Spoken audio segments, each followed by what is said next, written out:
It's scary that someone in this town is killing our young men. Murders that happen down there and they're never solved. Everybody that they find down there, they find them in the woods. They're happening back to back. A lot going on in this town, but don't nobody talk about it. But what if it was your kid? What if it was your grandson? When you hear something like that in this area, you go, Lunenburg? Here? The whole case is bizarre. I mean, I don't even know where you want to start at. He got shot in the back, he got dismembered. Both arms and both legs. In a shallow grave, he had lye poured on top of him. This is probably one of the worst homicides, not just in this county, but in the state of Virginia. What in the world could you do for a person to do that to another person? 17 years old, he didn't deserve this. He was still a kid trying to find his way. Antonio Rich, his body was actually discovered by a VDOT crew working in the area. This should have not been his final resting place, on the side of the road in the bushes, like he was nothing. He was 19 years old, had been shot several times. You know, I already knew when I opened the door and knew it was them, that it was my son. My son did not kill himself. It just don't make sense. Why were there 6 people at the apartment complex and no one asked him questions? 6 people in the house. Somebody knows something. Why was his pockets rifled through? And why would I take my clothes off, take my phone and my money and put it somewhere? So they got a lot of questions. Please just tell me what happened to my son. That's all I want to know. I want justice. They got a whole lot of murders down there unsolved. They need to act on this now. Every single case in Lunenburg County. We reached out to the town manager of Kinbridge, Victoria Police, the new police chief, the mayor of Kinbridge. We sent multiple requests to the sheriff's department. All of those organizations basically doing this. Somebody out there knows something. The town is small. It's people that knows what happened to my son. It's too small not to know. We're all family, like, grew up in Center Street together, all of us. I'm sorry that this happened to you, but I will get justice for you. I just want answers for my son. I want answers for my family. I wasn't ready for him to go. That's my baby. My baby. There's a dark cloud that's been hovering over this small Virginia town of about 12,000 people. And some folks are terrified at the storm that's brewing after a child's dismembered body was found along this isolated and narrow road. We have been passing out flyers, just trying to get the word out because we really do feel like nothing is being done. Should no family have to go through this? There are thousands of cold cases in Virginia, and only 1% ever get solved. I feel like nobody's looking for him. Like we're the only ones wondering where he's at, what happened. They feel like their child or their loved ones just become a number. And it's been 3 years and we probably will never find him. But we would like closure as to what happened to him. Too often, the victims aren't heard. Their voices aren't carried.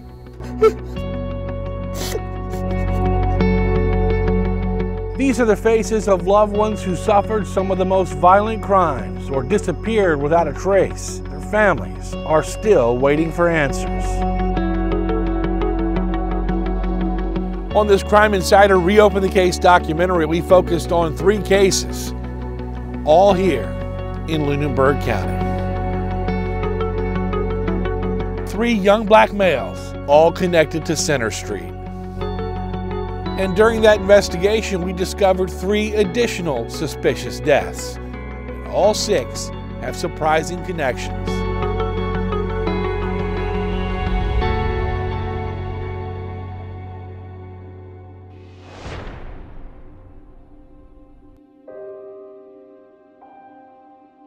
I miss everything about him, everything. I miss him a lot. It's a struggle on a day-to-day basis.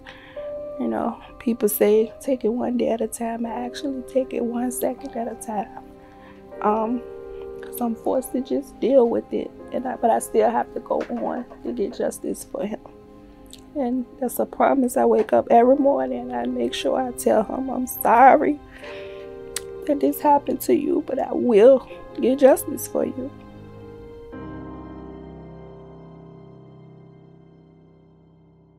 Well, 17-year-old Sion Carroll went missing November 2nd of 2022. His body found in a shallow grave, dismembered about 10 days later, actually on this road you see here behind me. Both arms and both legs. Both arms and both legs was dismembered. And he had a lot of chop wounds, I guess, from them trying to dismember him. Sion Carroll was last seen at his grandmother's house near Center Street. He was down there for like 4 months.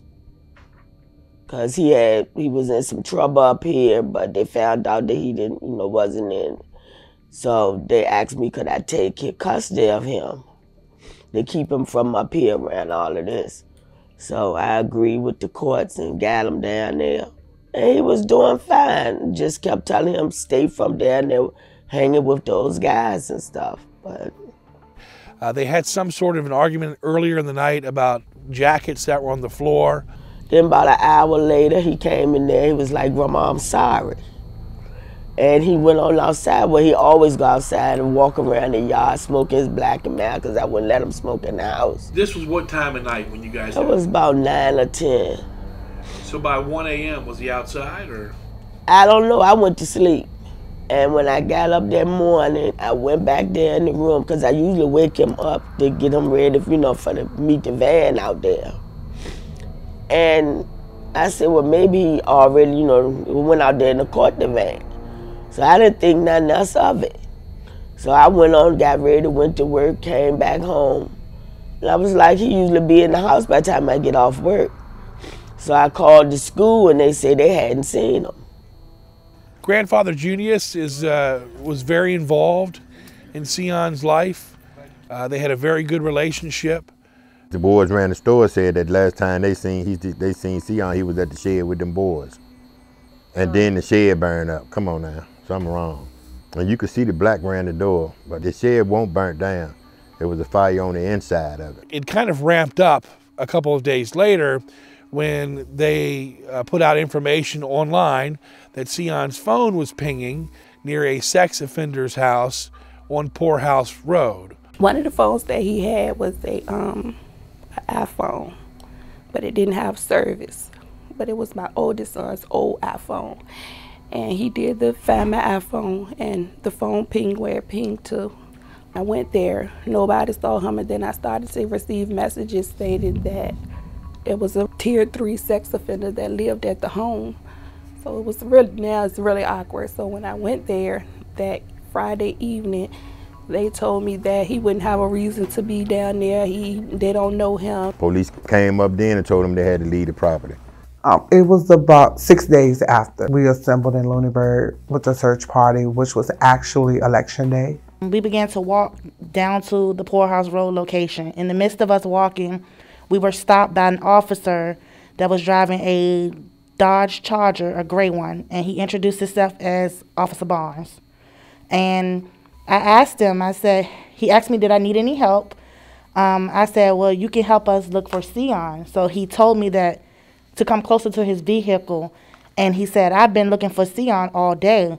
Come closer, come take a look. When I approached the car, I seen like brush and dirt and maybe some leaves on his lap, and he kind of gave it a little brush like, yeah, I've been looking for him. So me looking at him like, well, we're walking and we don't look like that, so how do you get brush and leaves and dirt on your lap in a car? And I said, hey, I have a question.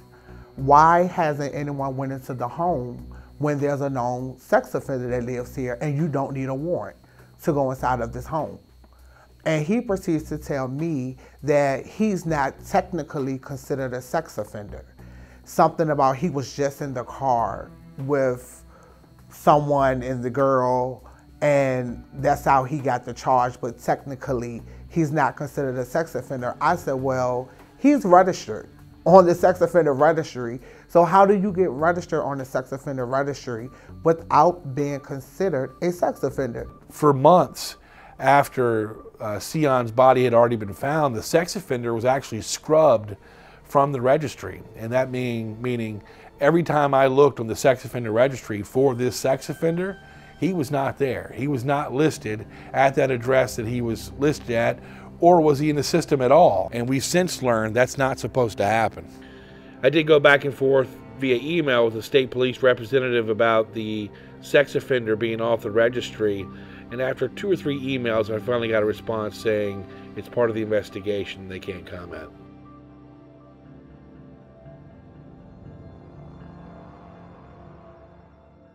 Once we arrived to the house, as we stated, we went up to the door, began to knock on the door.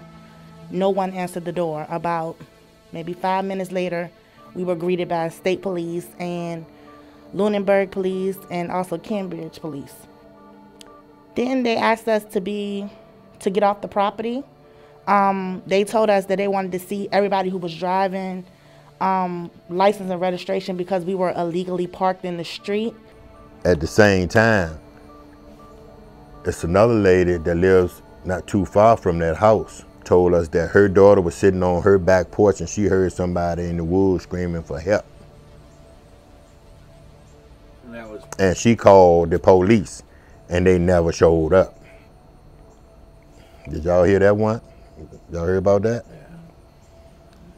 We also searched her property too, but it was just too much land. The most mysterious thing in this case is how Sion was found. The chief at that time, as he told me, just had a feeling.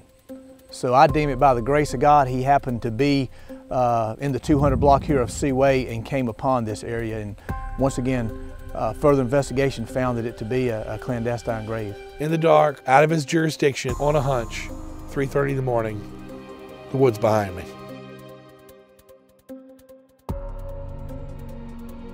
How he find it? How did he find it? He was the only one out there. Just remembering some of the conversations that I had when I went there to meet with him. And everything, every scenario he gave me that could have happened to my son had something to do with woods.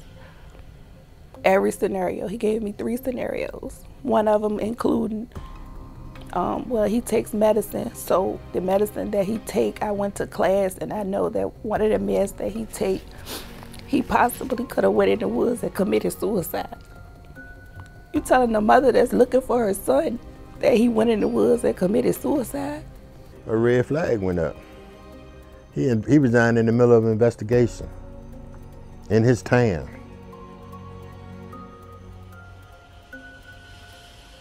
In his town. That don't look good.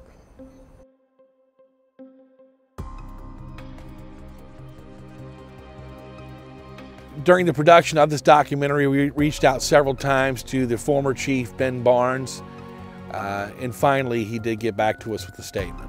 We sent Ben Barnes a list of about 20 questions. He answered maybe 2 or 3 of them, and the rest, he said, were part of the state police investigation.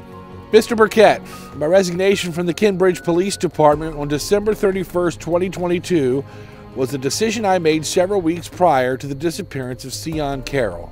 I chose to participate in the missing persons investigation in spite of my decision to leave the department. During the missing persons investigation, I searched several areas in the town of Cambridge and Lunenburg County. During the course of the investigation, an anonymous tip was received that led the investigation to the Seaway area in Lunenburg County. The area was searched by myself and other law enforcement officers without result. I believed a further search of the area was needed. During the further search of the area, I discovered the location of the remains. Information about the anonymous tip was previously withheld to protect the tipster and the security of the investigation. I will defer any further inquiry you have to the agency investigating the homicide, the Virginia State Police. Happy holidays to you and yours, and good luck with your story. Ben Barnes. The whole damn case is bizarre. I mean, I don't even know where you want to start at. You know, one thing we learned after interviewing grandmother is when I asked her if I was the first media interview she had, she goes, media interview? You're the first interview I've had, period. It is odd. Wait, you've never been interviewed by the special agent? No. So you never talked to Kevin Jordan? No. Interviews have been conducted in this investigation. Some individuals have been interviewed more than once. We've actually had people that have voluntarily provided information. So investigators hadn't interrogated her, and mind you, she is the last person that saw Sion alive. Brandon Lee, he was there when family members were at the church at the corner of Center Street. It was said that he and Sion were pretty good friends, but since I've talked to Brandon's mother, she just says, you know, she doesn't know how close they were. They were definitely not blood-related relatives like we've been told before. I spoke with Brandon, I think, maybe 2 or 3 times, and his wording and his body language was just really off to me. So I knew that he had known something. And it was almost pretty much like he really wanted to tell me, but he didn't, and he didn't know how. Brandon carried me and my friend and another friend of ours down to a Cowboy house. I told Brandon to tell Cowboy to come, I want to talk to him. He called Cowboy and said some people want to talk to you. And he came. And I got out and I walked around and I looked. I seen some down there were burning. They had been burning trash or something. He came out, went and I opened the hood, the thing on the back of the truck, and looking at it and seen the garden tools, all the garden tools.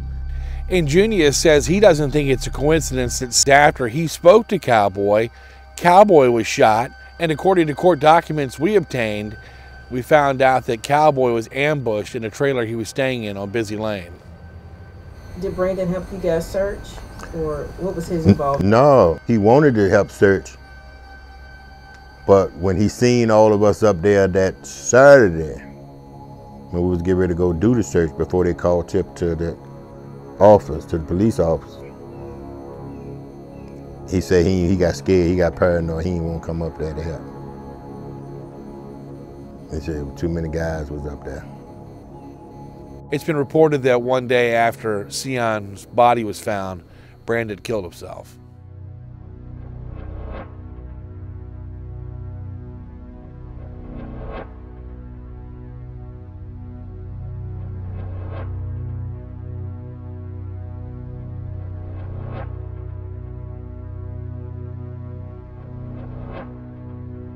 Well, people living in that area said they heard the scanner, and they said someone on the scanner said they were behind Brandon Lee. He was running down Center Street, and that's when he ran into the woods past his house there and committed suicide. We looked for those radio transmissions, but we haven't been able to confirm that actually happened. They say he left a note and said that he was going in the woods and go to sleep to protect his mom and dad. That's what they said was on the note, but I don't know for sure. And if that's possible, I don't believe that he willingly committed suicide. That's just my take on it. I want to talk to the town manager, I want to talk to the mayor and ask them what's going on down there. They, like you said, they have a lot of murders down there that haven't been solved. The same pattern. But this is the kicker, y'all. Why did Barnes tell my daughter and her aunt that Sion might have took them pills that he was taking and went in the woods and killed himself? Red flag, flag up, my ears up. Everybody that they find down there, they find them in the woods.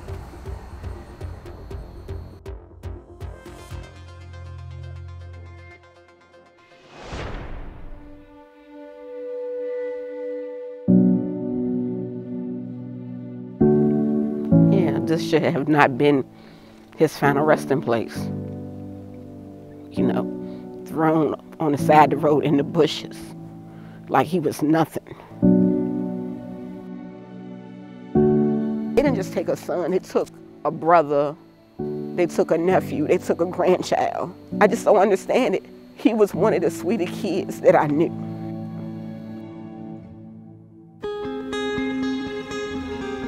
Antonio Rich. He was 19 years old, had been shot several times. His body was discovered in a ditch on Moore's Ordinary Street in Kinbridge. So Antonio Rich and Brandon Lee were cousins. And like Sion with his grandmother and Brandon Lee, of course, Rich lived on Center Street at one point in his life.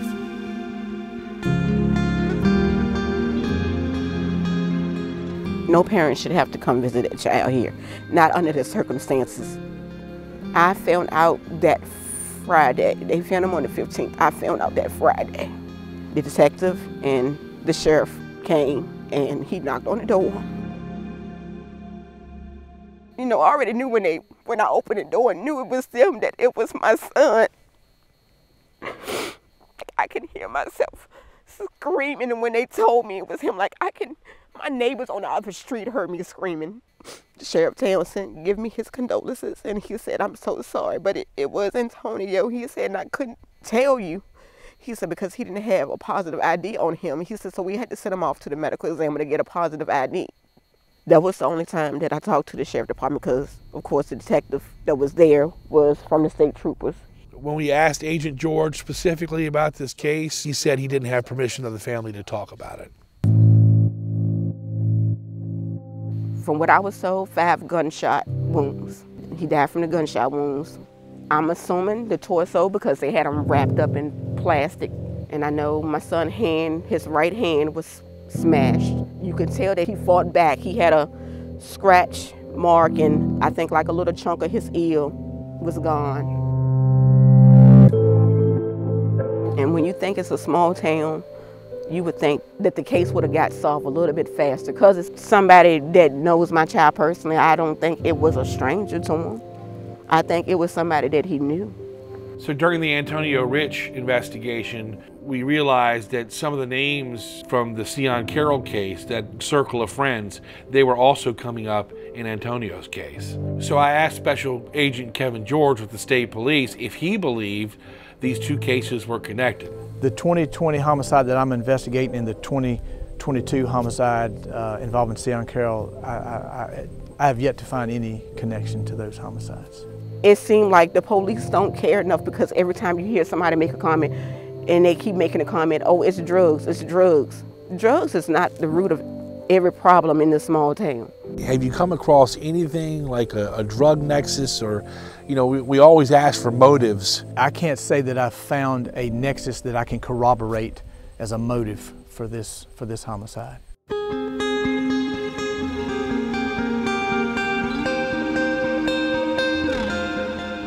Sometimes I just think, you know, was he dead when they dropped him off? Was he suffering? You know, if somebody would have found him in time, could they have saved him?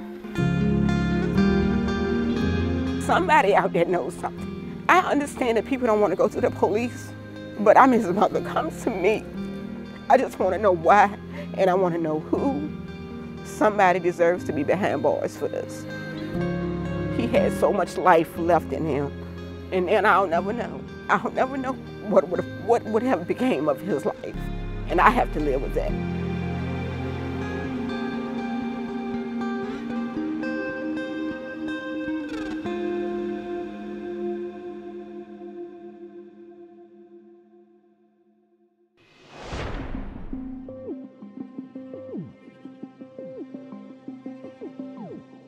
Center Street was just a little spot. We called it the bottom.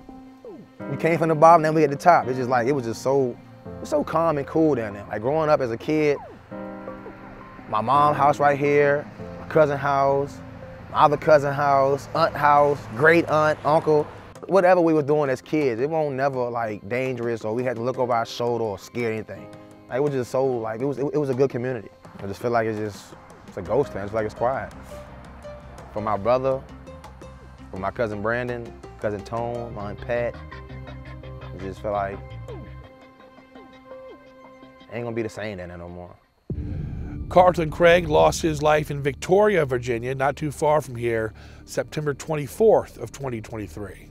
Medic 2 wants to request an ALS for a suicide attempt. Call advised the subject is breathing, shot himself in the head. They advised that they're applying pressure now. The 911 call for Carlton Craig came in as a suicide, but when deputies arrived on scene, they had 6 people inside the apartment, and of course Carlton was dead, and someone had apparently rifled through his pockets. I had got a phone call at 5:30 that morning from a neighbor that lived under the apartment that he was found in. From what I got, he was fighting in the parking lot. So I don't know if he was fighting in the parking lot and he ran in the house. He had just got his driver's license. But it wasn't at the scene? Nothing. His wallet, cell phone, nothing. I tried to find me app to track the phone, didn't go off anything. I tried to call it and call it and call it. It's just, I don't know, if he in somebody's apartment and they know him and know you and our family and they proclaim somebody after him, why not be like, we're gonna take care of this. Or help him. Or we're going to help you. We're going to get you out of here. Or we're going to find out who's after you. We're She call said the cops. she went and told the manager at the Village Estate that somebody was holding them hostage and shot a young man.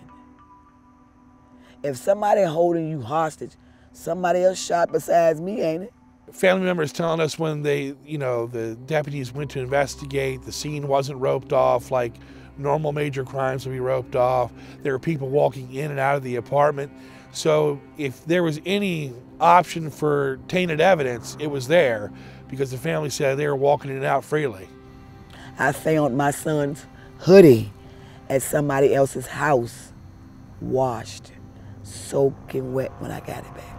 The same exact hoodie he had on when he murdered his wife. Yeah, when he was supposed to commit suicide.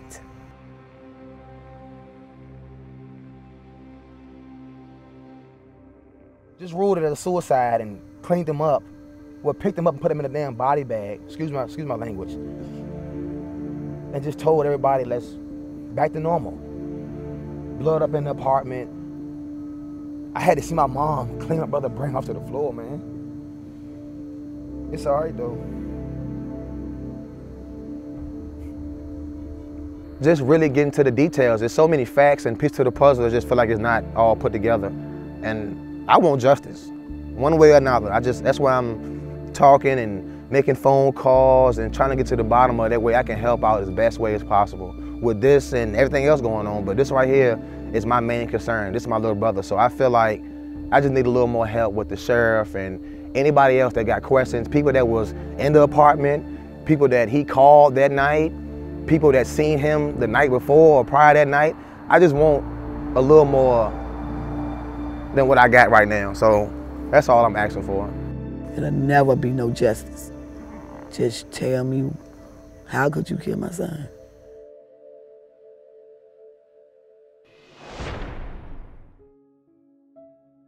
He's my son. He's my great nephew. I got him when he's 3, and that's where he's been. So I said my son. He said mama. So he knew his mother, but when you raise someone, they call you what they call you. So I was his mama. He would help anybody. He was a good person. He would help anybody. If I was to pull a trash can out while he's in that house, he'd have a fit. Could cook, clean better than I do. He had manners. He did silly stuff like all young people do when he was younger, but he was a good person. He had manners. He didn't disrespect anybody. That's why I don't understand this. Kenyelle Lee is also Brandon Lee's cousin. He went missing April 16th of 2021. He come in the driveway with some girl, come up to the house, switch clothes, left, and that's the last time I seen him. I did not think that would be the last time I see him, but it was. We also spoke with his biological mother. And that would hurt because I missed so much out of his life, and when we started getting a relationship together, I didn't think that the last time I would hear from him, for me to come pick him up, and that would hurt because I wasn't able to do that. When he really needed me, the one time that he needed me, I couldn't save him because he didn't tell me where he was at. 24th of April was my other son's birthday. He don't miss calling him. They were real tight. It was Trav's birthday, and he would always call him, but he didn't. Then we had a call that on the 28th, someone called an ambulance and said he had a seizure in front of the Wedgwood Motel. But he refused to go to the hospital. Nobody heard anything since. Nobody saw him. I went to Blackstone. I made up flyers, had those flyers made up. So I cast some flyers, went in the motel, showed it to them. They said they don't know him, they never seen him. I hung flyers in every pole window, they would let me hang them. Asking people if they seen him. Did they know? All I know is the ambulance people said he did not get on the ambulance. That's all I know. At one point during the interview, Alicia went over some rumors that she had heard what happened to her son. They had put him in a wood shed. I heard that. They threw his body in between a creek, in between Blackstone and Kimbridge. That he was supposed to be in somebody's trailer. I mean, the trailers that you drive on the trucks. He was supposed to be in one of those. Those were the rumors that I heard. What are you thinking about? I just, I don't like to hurt her sick. He's putting up shredder.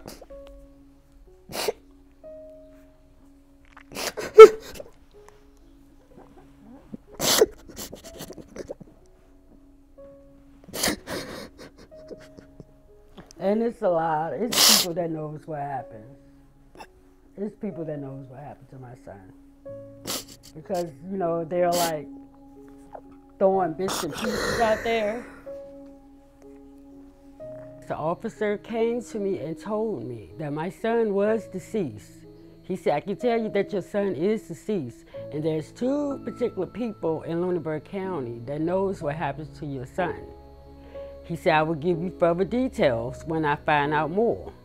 That was the last time I heard from that officer. That was about 2 years ago. I don't accept that. I never will until I have proof that he's gone. I still look for him to come through the door. I feel like nobody's looking for him. Like we're the only ones wondering where he's at, what happened. I don't feel like he just walked off because he would not do that. He's been a traveler, but he will always let me know where he's at. He never missed a birthday. He never missed Mother's Day. He's gonna call me. I'm gonna know where he's at, but I don't. And it's just, you can't just vanish like that. I believe he's out there somewhere.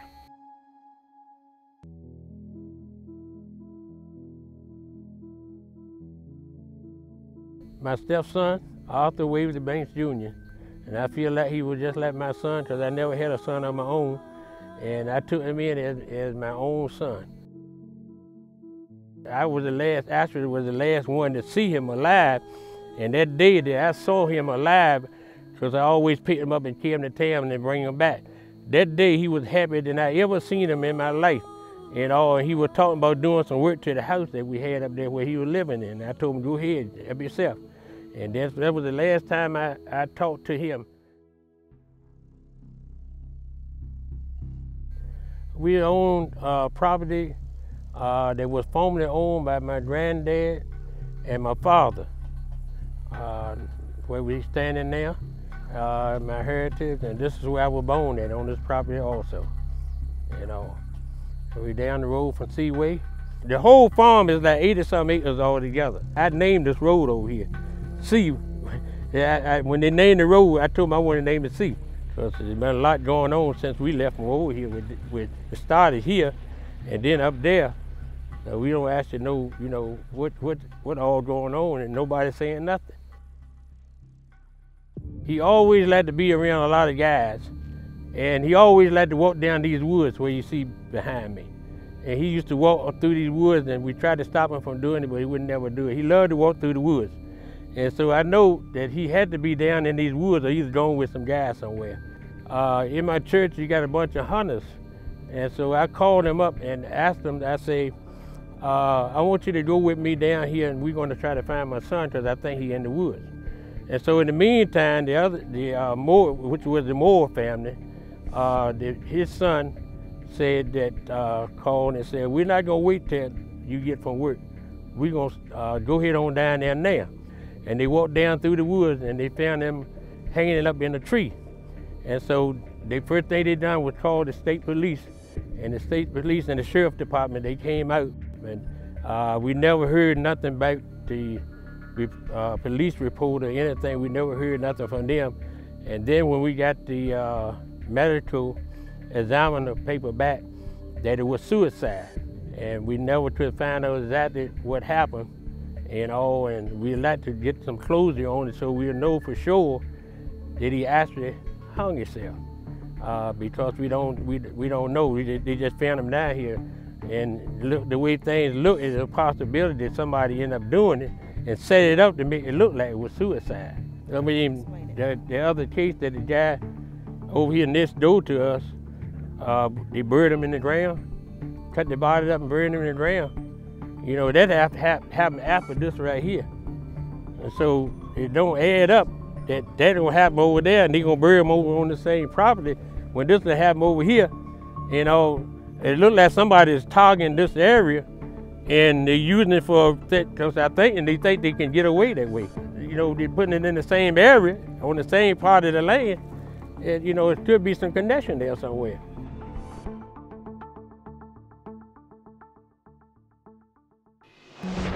The sad truth is that victims of crime don't have power and they don't have influence. Our criminal justice system is set up now providing more rights and protections and services to the defendants than to the victims.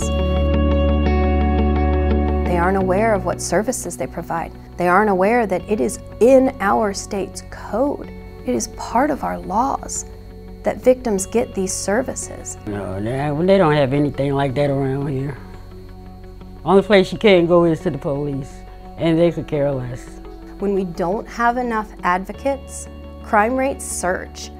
People aren't going to reach out for help when they know it's not there.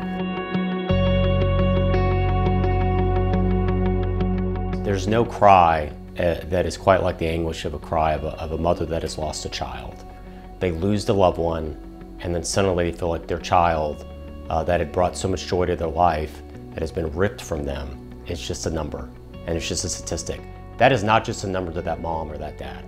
They didn't just take a son, they took a brother, they took a nephew, they took a grandchild. We have an entire division in our office, we actually helped create it, called Special Investigation in Cold Cases. Part of the reasons why I even ran for this job is I felt like I needed to be the voice for the victims. Sometimes you just feel so frustrated that you feel like you're not being heard. And quite frankly, I feel like I'm not being heard when I ask them about Kenyelle. It's like, nobody cares but us. We've actually asked for expansive authority to be able to go into some of these localities. Well, it seems like the Attorney General has tried before to get legislation passed. So on some of these cases that are in the outlying areas where they don't have the resources that like a Richmond City or Petersburg City has, well then the Attorney General can step in and help bridge that gap and help solve some of these cases. So far it's gotten out of the Virginia House, but keeps dying in the state Senate. It seems like the state Senate, there is a need for this. I mean, obviously there are cases that are backlogged and aren't going anywhere because people don't want to play ball. I have a sneaky suspicion that unfortunately partisan politics may have something to do with this. I think they do not want to. But that's not what this is. This is family. I agree with you. This is about victims. This is being a second chance for those victims, giving a voice for them when they feel like they have no voice. But right now, unfortunately, this legislation keeps getting stymied in the General Assembly. Michael Folks is running for sheriff here. He is a deputy from Prince Edward County, as a neighboring county. Election night, I know that I was watching this election because there's been a lot of talk as we've done these stories here in Lunenburg about law enforcement. And election night, when I went to bed, Folks was up by 120 some odd votes. The next day, he was down by 24 votes. A platform that I had was, during my campaign, was the importance of a 24-hour coverage. You know, we have to think about when a lot of these shootings and homicides are happening. They're happening after 12 o'clock, midnight. From 12 o'clock, you know, at midnight, from 8 o'clock in the morning, there is no deputies whatsoever on the road. They're on call for 8 hours. So we have 8 hours that the county is not safe. So I called some of my law enforcement sources that I trust, in sheriff's departments and police departments, and asked them, hey man, have you ever heard of such a thing? And some of them actually had heard of it because of a manpower issue. But I don't know what Lunenburg's numbers are as far as deputies on staff. It's up to the sheriff. The sheriff makes those hours. If he says they don't work from 12 to 8, they're on call status, and that's what it is. I think where some of the problem lies in this jurisdiction is these cases are punted from one investigating agency to another investigating agency. On several occasions, the can has been kicked down the road. It starts with Cambridge Police, and then it goes to State Police. They ask Lunenburg to get involved. Lunenburg says, no, it has to be the State Police. All of that leaving behind a trail of frustration for these families because a lot of them feel like they're being victimized all over again because no one's paying attention or listening to what they're saying about their loved one. Victoria and Cambridge, because his murders happened in Cambridge and Victoria. So Lunenburg being the county, I feel like they need to come together and do whatever they gotta do. But they ain't doing it, they ain't finding nothing. They didn't communicate with us at all. If it were up to me, we would add teeth to the Victims' Bill of Rights in Virginia. Right now, there's nothing stopping anyone from law enforcement, prosecutor, judges, even advocates from violating a victim's rights. I just want answers. I really do want answers. And I'm gonna continue keeping his name alive until I get justice. And after justice, I'm gonna keep his name alive because justice will be served. It's very overwhelming, but I won't stop. One thing for sure, whoever did it, God gonna take care of that. So they say what happens in a small town stays in a small town is not really holding true for Lunenburg County. This is a community crying out for help. And as the tips keep rolling in, we will update you. If you have information that can help solve these murders, you're asked to call 833-RTCF-NVA or email tips@reopenthecase.org.